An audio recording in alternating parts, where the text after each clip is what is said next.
You're listening to Be Radiant Radio. You are made of light and you are made to shine. Positive, uplifting, and helpful. Welcome to the show where you'll get informational and inspirational ideas on how to unleash your potential, get what you want in life, and shine like you're meant to. Hi, and welcome. I'm your host, Angela Loeb. Thanks for tuning in for today's broadcast, The Power of Your Demeanor. This is a topic that I think is so important. In fact, in my first book, which was about job search, I dedicated the entire first chapter to it, and then I gave it some additional space at the end of the final chapter as well. So really important to me for a long time. And I also created my first blog site. So going back to 2006, I had the whole focus was on attitude and demeanor, and I called that blog Attitude and Longitude. Now all of my writings, the old and the new, are at beradiantsquared.com, and things are broader in nature, but attitude and the power of personal demeanor, it's still at the core of what I usually write about. So anyway, today I want to specifically talk about how your attitude shapes your external landscape and how you can raise your awareness about your demeanor to the level that where you are actually taking control of your own experiences of life's ups and downs. Now, when my daughter was 8 years old, she had the typical issues that many kids have regarding taking responsibility for her attitude. So the thing about kids today, though, is that they really don't have any power. I mean, adults tell them what to do, how to act, etc. And when they need boundaries, to feel secure, they test the limits. I mean, they still want that sense of, how far can I go? How much can I do? How can I still feel safe? They're like little baby birds taking a step out of the nest, but they don't want to go too far away.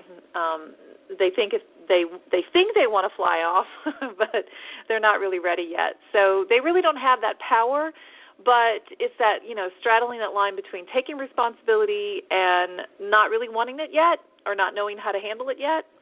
And so, of course, childhood, great place to experiment, right? I think the trick is to find the right balance between letting your baby birds fly while keeping them inside the perimeter so they feel empowered and protected at the same time. And that's why I figured that empowering my daughter when she was about 8 years old was the ticket to getting her into this more positive mode and teaching her responsibility. So I made a sign on poster paper with fancy lettering, and the sign said, "You are in charge of your attitude." With her help and her consent, she helped me hang it up on her bedroom wall, and whenever she got into this negative mode or was in complaining mode or, just fighting with me or whatever, and she wanted to blame everyone else but herself, I would remind her about the sign, and sometimes I even pointed to it, and I said, "Okay, what does that say?" And she would read it out loud. And, what else could she do? It was classic parental entrapment, right? It worked. I mean, there it was on the wall, right? So she couldn't get out of it. But it worked because since she agreed to hang in the poster, she had pretty much made a contract with me about choosing her attitude. So she was kind of, "All right, Mom, you're right. I agreed to this, so I get to choose my attitude." And it worked. And not only did it teach her something, it taught me something, too. It taught me how we can make conscious choices. So, I had been practicing this myself, but is it an anomaly that I could do it myself? Well, my 8-year-old could, so maybe there was something to it. The truth is that we may not always be able to control the circumstances that occur in our life, but we can definitely control our response to them and our attitude about them. It works for children, and it works for grown-ups, too. Some time ago, I developed a leadership course for the University of Texas, and it's part of their professional leadership certification program. Every time I've taught it, I've kicked off the program with a section in the beginning about the power of demeanor, which contains several exercises about attitude. Students always agree that they can't be inspiring to others. They can't inspire others to lead or to follow them and them to be leaders unless they themselves are feeling inspired too. So as leaders and aspiring leaders, they're very influential, and we start to realize that through these exercises. So people notice the leader. They emulate their examples, whether it's good, bad, or if the leader is indifferent and, apathetic, they'll emulate that too. But you don't have to hold an official title of a leader to be influential to others in your life. You're constantly influencing others, whether you mean to or not. And that's just your attitude showing through, and it's constantly influencing other people. You are important. You cause ripples in the energetic world around you. Have you ever walked into a room where people are laughing and then you notice yourself starting to smile? Or you're walking on the hall and you hear people laughing in another room and you can't help it, you're starting to smile? You didn't know what they were laughing about, but suddenly you started kind of feeling lifted up too. Or maybe you've walked into a room and people are sitting around quietly, or they're talking in hushed tones, and the thought crosses your mind, what happened? Did someone die?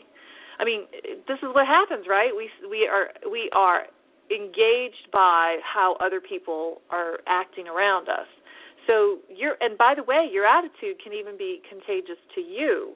If you've ever made the conscious decision to choose your attitude, you know what I mean. So you can be like, your own attitude can be you can change that. So there's an old Japanese folktale. So I want to tell you this folktale. It's called the House of 1,000 Mirrors. And it teaches us about how our own attitudes can be contagious and that our own attitude is reflected back at us. So the House of 1,000 Mirrors, a Japanese folktale. Long ago, in a small, faraway village, there was a place known as the House of 1,000 Mirrors. A small, happy little dog learned of this place and decided to visit. When he arrived, he bounced happily up the stairs to the doorway of the house. He looked through the doorway with his ears lifted high and his tail wagging as fast as he could. To his great surprise, he found himself staring at 1,000 other happy little dogs with their tails wagging just as fast as his. He smiled a great big smile. You know, imagine dogs can smile, right? He smiled a great smile and was answered with 1,000 great smiles just as warm and friendly. As he left the house, he thought to himself, this is a wonderful place. I will come back and visit it often.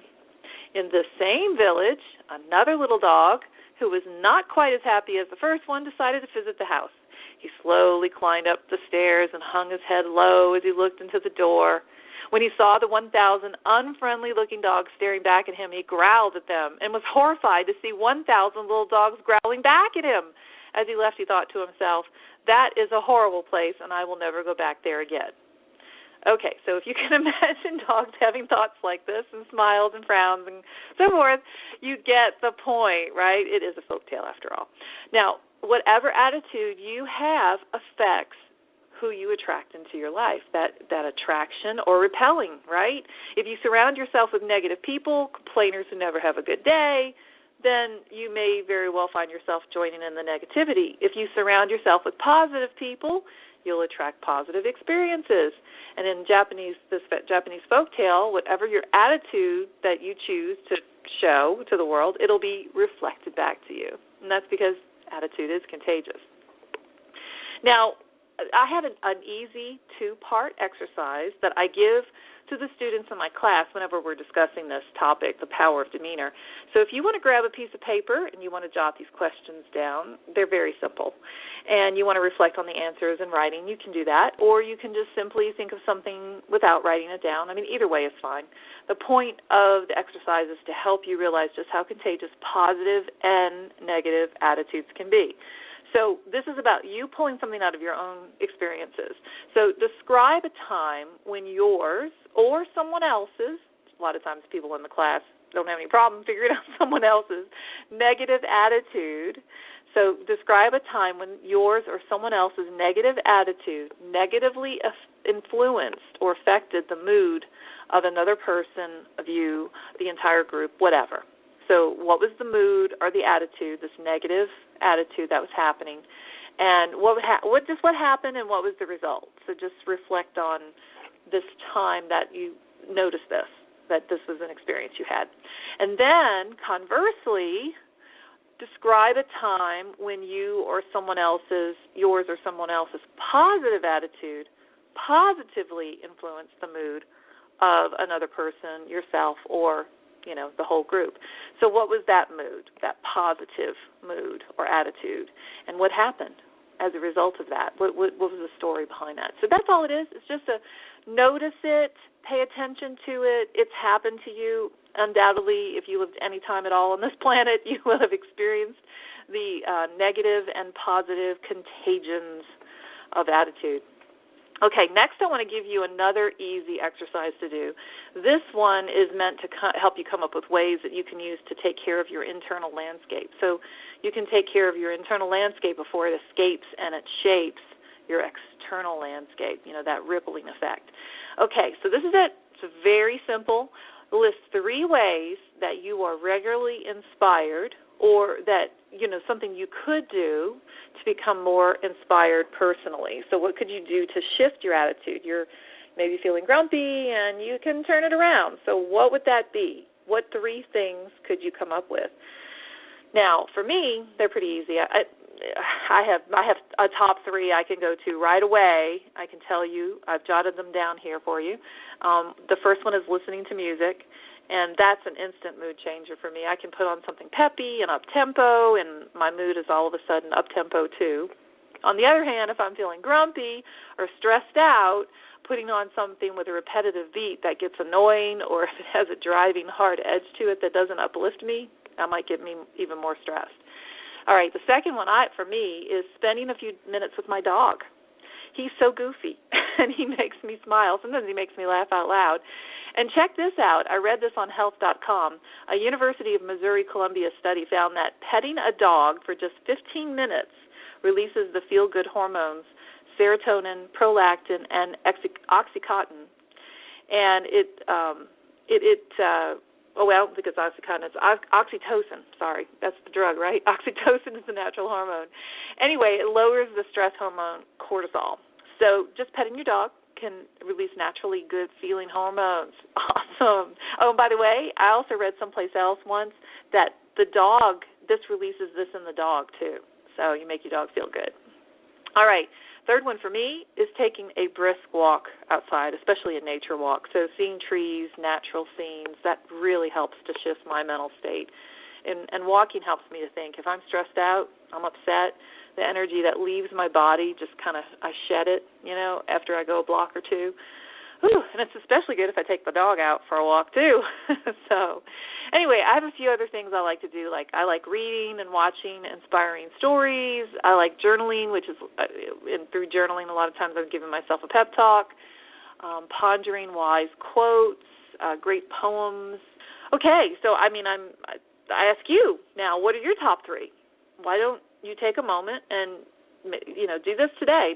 Make a quick list of your top 3 and put it somewhere you can find it in your phone, next to your computer, and you can think of those things when your demeanor is going south. And if you need some help thinking of some other things, check out that article on health.com. They have a lot of other things in there that may be really useful. I think there's 6 things on their list, including eating certain foods that can make you change your mood. I thought that was interesting.